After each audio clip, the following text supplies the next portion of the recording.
Hi guys, I am Saroj Kumar Sharma. स्वागत है आपका मेरे यूट्यूब चैनल पर। गाइस, आज हम लोग क्लास 12th इंग्लिश का first exercise Indian civilization and Indian culture पढ़ेंगे। इस चैप्टर का ऑब्जेक्टिव आज मैं बताऊंगा। ये सारे ऑब्जेक्टिव अत्यंत महत्वपूर्ण हैं जो परीक्षा में पूछे जाते हैं। तो चलिए हम लोग ज़्यादा समय बर्बाद नहीं करते हैं, हम लोग exercise 1 Indian civilization and Indian culture का ऑब्जेक्टिव पढ़ लेते हैं। तो चलिए हम लोग चैप्टर शुरू करते हैं।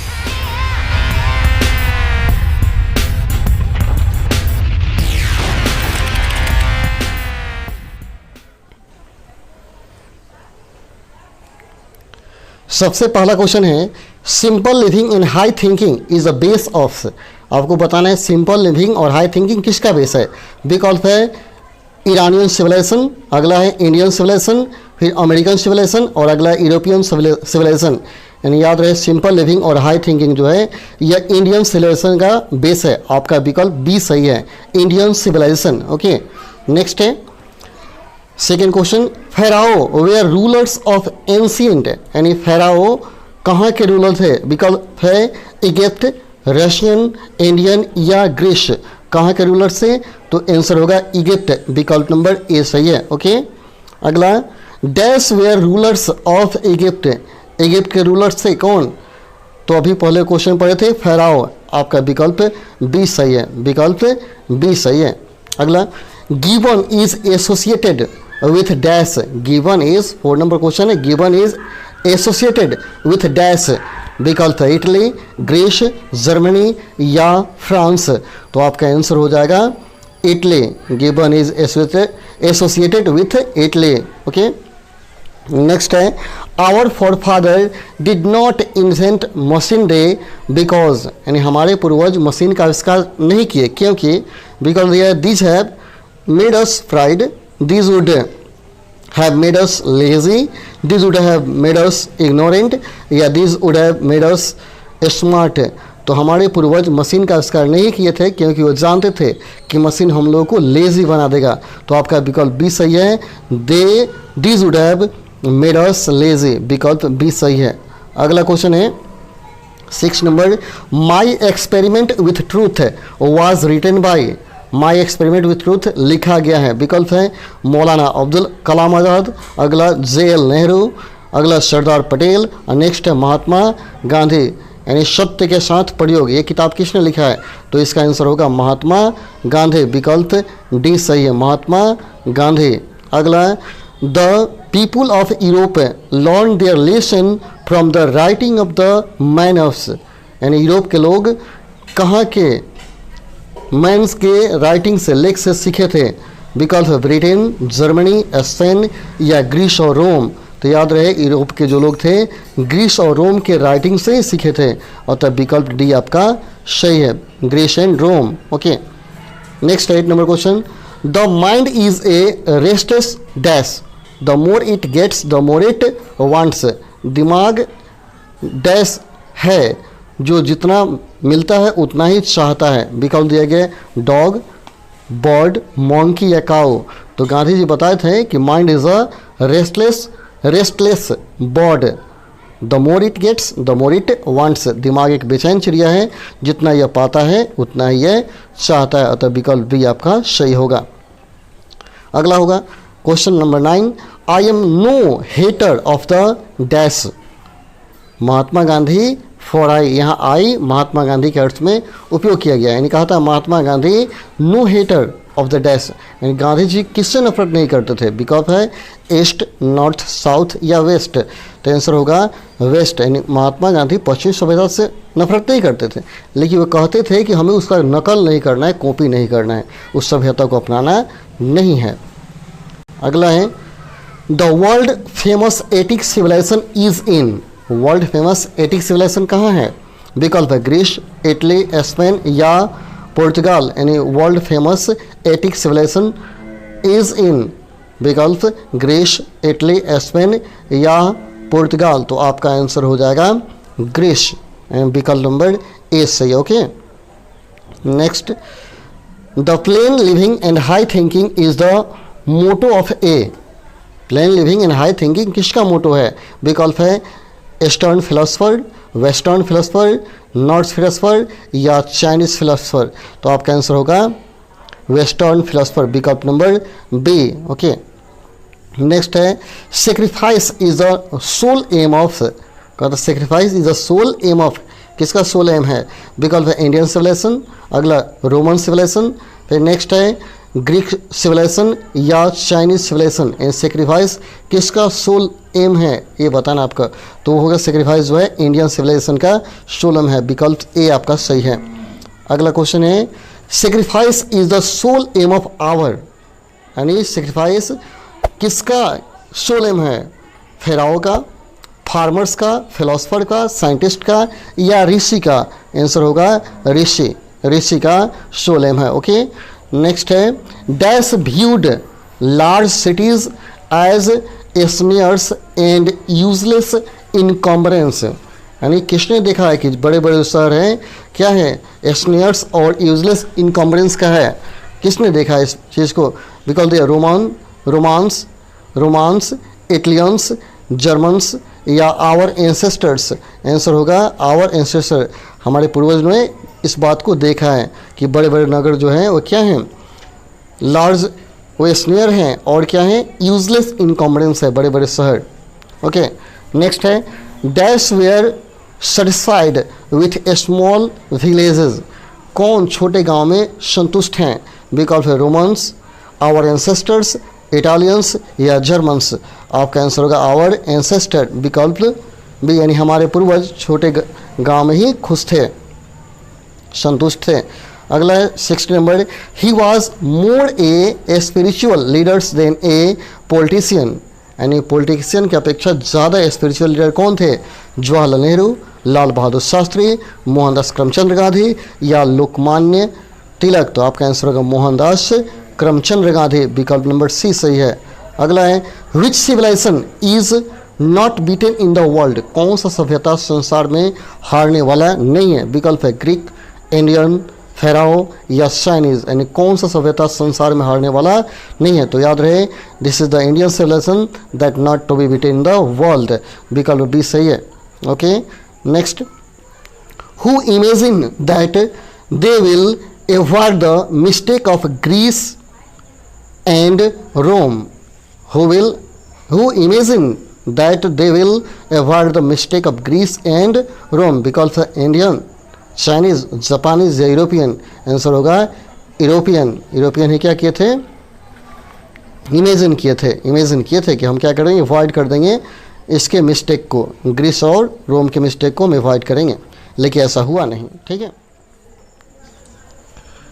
अगला क्वेश्चन है 19 number, the charge against India is that, Bharat के खिलाफ दोष लगाया जाता है कि, भारत के खिलाफ कुछ देश के लोग क्या दोष लगाते हैं? आप चैप्टर पढ़े होंगे तो आपको याद होगा। विकल्प दिया है her civilization is very old, no this is incorrect. अगला है her people are so uncivilized, ignorant and stolid. आपका यही विकल्प सही है कि यहाँ के लोग क्या हैं? अनसिविलाइज्ड हैं, इग्नोरेंट है और स्टोलिड हैं, यही लोग क्या करते हैं? खिलाफ दोष लगाते हैं। अगला दिया है question, the western civilization has the tendency to privilege, पश्चिम सभ्यता का टेंडेंसी है कि, विकल्प दिया गया है पेटर्निटी, मोरालिटी, मेटेरियलिटी या डोमिनेंसी, यानी पश्चिम सभ्यता का क्या टेंडेंसी है? तो याद रहे मेटेरियलिटी उसकी टेंडेंसी है, विकल्प नंबर सी आपका सही है। अगला क्वेश्चन दिया है Indian civilisation 11th the dash, भारतीय सभ्यता ने विकास किया है क्या? विकल्प है फाउंडेशन, इंडिपेंडेंस, स्पिरिचुअल या मोरल बीइंग। आपका आंसर होगा मोरल बीइंग। अगला क्वेश्चन है machinery make us slave and we loss our, machine क्या करेगा? हमें गुलाम बना देगा और हम अपना खो देंगे क्या? विकल्प है मोरल फाइबर, आवर स्ट्रेंथ, अगला विकल्प है आइडियोलॉजी या करेक्टर, यानी मशीन जब आविष्कार होगा तो हम तो लेजी हो जाएंगे, लेकिन उसके साथ क्या खो देंगे? तो आंसर होगा मोरल फाइबर भी हम लोग क्या करेंगे? अपना खो देंगे। ओके, अगला है modern civilization is mainly the worship of, आधुनिक सभ्यता है मुख्य रूप से किसकी पूजा है? विकल्प है आइडल्स, मटेरियल्स, पॉलिटिक्स या आर्ट्स, तो याद रहे मटेरियल की पूजा है मॉडर्न सिविलाइजेशन। नेक्स्ट है modern civilization is based on, modern civilization आधारित है किस पर, इंपेरियलिज्म या मटेरियलिज्म या डिससेटिस्फैक्शन या नॉन वायलेंस। याद रहे आधुनिक सभ्यता मटेरियलिज्म पर आधारित है, विकल्प बी आपका सही है। अगला the autobiography of Gandhi ji is, Gandhi ji का ऑटोबायोग्राफी है, विकल्प है ट्रूथ एंड नॉन वायलेंस।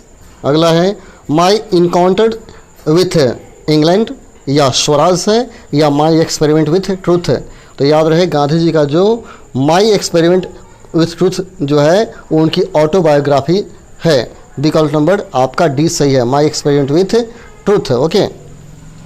अगला Mahatma Gandhi used dash and dash as cheap weapons against British, Gandhi ji British के खिलाफ किसका उपयोग किए थे, विकल्प दिए गए हैं मुख्य औजार के रूप में किसका उपयोग किए थे गांधी जी, विकल्प दिया है ट्रूथ एंड नॉन वायलेंस, डंडा एंड काठी, Swaraj and movement and gun and other weapons. तो याद रहे गांधी जी सत्य और अहिंसा का प्रयोग किए थे, ट्रूथ एंड नॉन वायलेंस का प्रयोग किए थे अंग्रेजों के खिलाफ, विकल्प ए सही है। अगला Mahatma Gandhi talks about dash of Indian civilization, Mahatma Gandhi भारतीय सभ्यता के डैश के बारे में बात करते हैं, विकल्प दिया है bold foundation, sound foundation, immovable foundation या एंशिएंट फाउंडेशन, किसके बारे में वो चर्चा करते हैं। तो आपका आंसर हो जाएगा साउंड फाउंडेशन, यानी विकल्प नंबर बी सही है। ओके।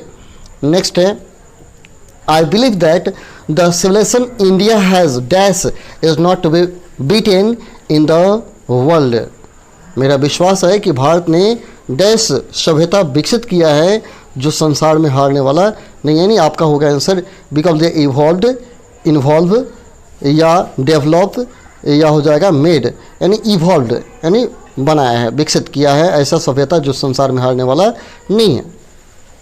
अगला है nothing can equal the dash sown by our ancestor, हमारे पूर्वज डैश बो के गए जिसका बराबरी कोई नहीं कर सकता है, विकल्प दे बिलीव, कल्चर, सिविलाइजेशन या सिड। तो आपका आंसर होगा सिड, यानी ऐसा बीज बो के गए हैं जिसका बराबरी कोई देश करने वाला नहीं है, तो विकल्प डी आपका सही है Sid.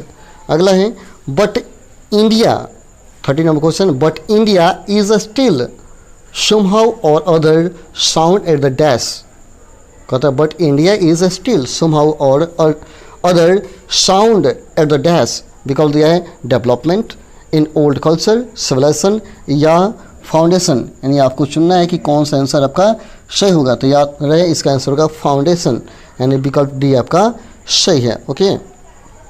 Next in the midst of all this India remains dash and that is her glory, कहते इन सबके बीच भारत क्या है, स्थिर है, अडिग है, विकल्प दिया गया है प्रोग्रेस्ड, हिंड्रेंस, इमोवेबल, एडल्ट्रेटेड। तो आप चैप्टर पढ़े होंगे तो अडिग इमोवेबल है, ये बदलने वाला, अडिग है नहीं है भारतीय सभ्यता। अगला दिया है it is a charge against India that her people are so, यानी भारत के खिलाफ यह दोष लगाया जाता है कि यहाँ के लोग, विकल्प दिया है uncivilized, ignorant, stolid, all of this. तो यानी आंसर होगा ऑल ऑफ दिस, यानी यहाँ के लोग के खिलाफ दोष लगाया जाता है कि यहाँ के लोग क्या है, असभ्य हैं, अज्ञानी हैं और मूर्ख हैं, अतः ऑल ऑफ दिस होगा। अगला क्वेश्चन 33 है civilization is that mode of conduct which point out the man the dash, कहता सभ्यता वह चीज़ है जो इंगित करता है, विकल्प है moral, path of duty, good man या नाइस सिटीजन, यानी पाथ ऑफ ड्यूटी, यानी कर्तव्य को क्या करता है, इंगित करता है, विकल्प नंबर बी आपका सही है। सभ्यता होगा तो आपकी कर्म बढ़िया होगी।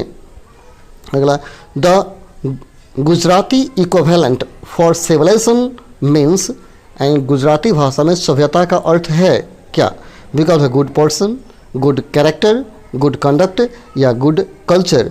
तो आप पढ़े होंगे गुड कंडक्ट, यानी गुजरात में सभ्यता का अर्थ है सदाचरण एंड गुड कंडक्ट, विकल्प नंबर सी सही है। अगला है performance of duty and observance of morality are dash terms, कहता है performance of duty and observance of morality are dash terms, यानी किस प्रकार के दोनों टर्म हैं, ड्यूटी एंड मोरालिटी।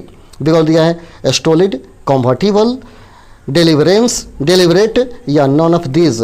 तो आप पढ़े होंगे दोनों क्या कन्वर्टिबल है, कन्वर्टिबल है, यानी विकल्प बी आपका सही है। ओके, नेक्स्ट है our ancestor therefore set a limit to our. हमारे पूर्वज हमारे सीमा रेखा तैयार किए हैं किसके लिए? फ्रीडम के लिए, विकल्प है इंडल्जेंस के लिए, सेट के लिए या नॉन के लिए। यानी किसके लिए हमारे लिए क्या किए हैं? उन्होंने सीमा रेखा बनाया हमारे पूर्वजों ने। तो याद रहे हमारे इंडल्जेंस के लिए, विकल्प बी के लिए। उन्होंने कहा कि हम ज़्यादा विलासता हो जाएंगे तो बर्बाद हो जाएंगे, अतः उसका उन्होंने एक सीमा रेखा तैयार कर दिया, हम ज़्यादा विलासता को न अपनाएं, अतः विकल्प बी आपका सही है, indulgence. Okay, our ancestor saw that happiness was largely a dash condition। हमारे पूर्वज देखे हैं कि खुशी एक बृहद डैश स्थिति है। विकल्प दिया मेंटल, हैप्पी, रिलेटेड, मनी या नॉन। तो आंसर होगा मेंटल। यानी हमारे पूर्वज जान गए हैं कि देख लिए हैं कि खुशी जो है यह दिमागी स्थिति है। आपके दिमाग की स्थिति क्या है? हैप्पीनेस है। आपके दिमाग में जैसा होगा वैसा ही आपका हैप्पीनेस प्राप्त होगा। इसका मतलब ये नहीं, हमारे पूर्वज जानते थे कि अमीर या गरीब कोई भी हो, कोई भी खुशी हो सकता है यदि उसकी मेंटल कंडीशन सही हो तो हैप्पी रह सकता है, और तो विकल्प ए सही है। अगला है आवर एंसेस्टर डैश ऑस फ्रॉम लग्जरियस एंड प्लेजर्स। हमारे एंसेस्टर क्या किए हैं? लग्जरियस और प्लेजर से क्या किए हैं? हमको एक्सप्लेन किए हैं या चेंजेस किए हैं, डिजुएट किए हैं या नॉन। तो आंसर होगा डिजुएटेड, यानी उससे दूर रहने के लिए सलाह दिए हैं। हमारे पूर्वजों ने हमको क्या किया? सलाह दिया कि आप क्या करें, ज़्यादा लग्जरी न हो, ज़्यादा प्लेजर न हो, उससे दूर रहें। डिजुएटेड आपका आंसर होगा सी। वी हैव, अगला क्वेश्चन है, we have had no system of dash competition. यानी डैश कॉम्पिटिशन के लिए कोई सिस्टम नहीं है। विकल्प है मटेरियलिज्म, लाइफ कोडिंग, डिजुएटेड या नॉन। तो आंसर होगा लाइफ कोडिंग के लिए कोई सिस्टम नहीं है। नेक्स्ट है अगला क्वेश्चन है we have dash many things from western literature. We have dash many thing from western literature. विकल्प है बोरो, बोरोड, ब्रोइंग या नॉन। तो आपका आंसर होगा बोरोड। ओके, अगला क्वेश्चन है we are in danger of dash away the permanent good for a momentary pleasure. विकल्प है बार्टेरिंग, थिंकिंग, मैडनिंग या लीनिंग। तो आपका आंसर होगा बार्टेरिंग।